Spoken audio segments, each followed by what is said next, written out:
नमस्कार मु रश्मि स्वागत करुच्ची आउ गोटे नुआ रेसिपी को। आज बनैबा बिना चीनी रे पार्टी रे मिलै जिवा भली मिठाई।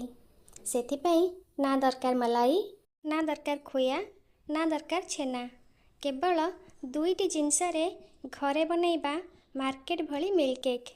तेबे चलंतु देखि नेबा आजिर रेसिपी। मिल्क केक बनैबा पाई प्रथमे एक पैन गरम करी सेथिरे 1.5 लिटर क्षीर दे गरम करिनेबा। क्षीर फुटी आसिले एक चामच साहाय्य भल भावरे क्षीर को मिक्स करिनेबा। मझिरे मझिरे क्षीर को एमती मिक्स न कले तळु लागी जाई पारे।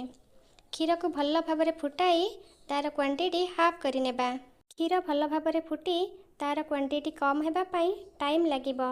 सेथिपाई गैस फ्लेम को मीडियम रे रखी एहाको किछि समय पर्यंत छाड़ी नेबा। एबे किछि गुड़ को छोट छोट खंड करी काटी नेबा। गुड़ को छोट छोट खंड करी काटी नेले एहा जल्दी मेल्ट हो जाए। 15 मिनिट परे देखि पारुथिबे क्षीरर क्वांटिटी कम होई गलानी।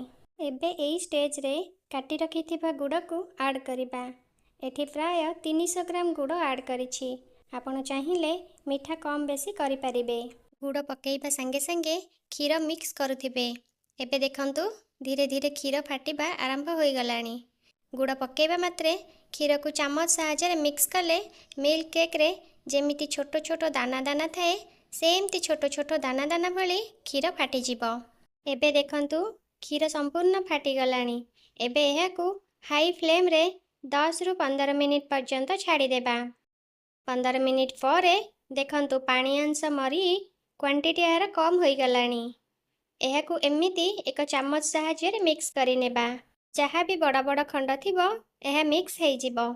एबे एथिरे 2 चमच घी ऐड करी एहाकू भल भाबरे मिक्स करि नेबा। एबे मिल्क केक हमर प्रायत रेडी हेई गलानी।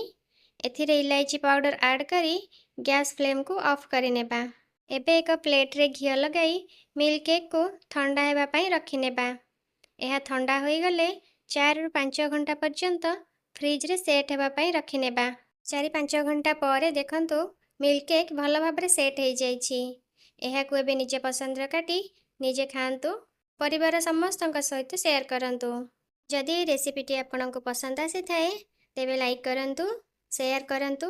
चैनल रे नुआ थिले चैनल को सब्सक्राइब करबा को जमारो भूलिबेनी। रहिली नमस्कार, जय जगन्नाथ।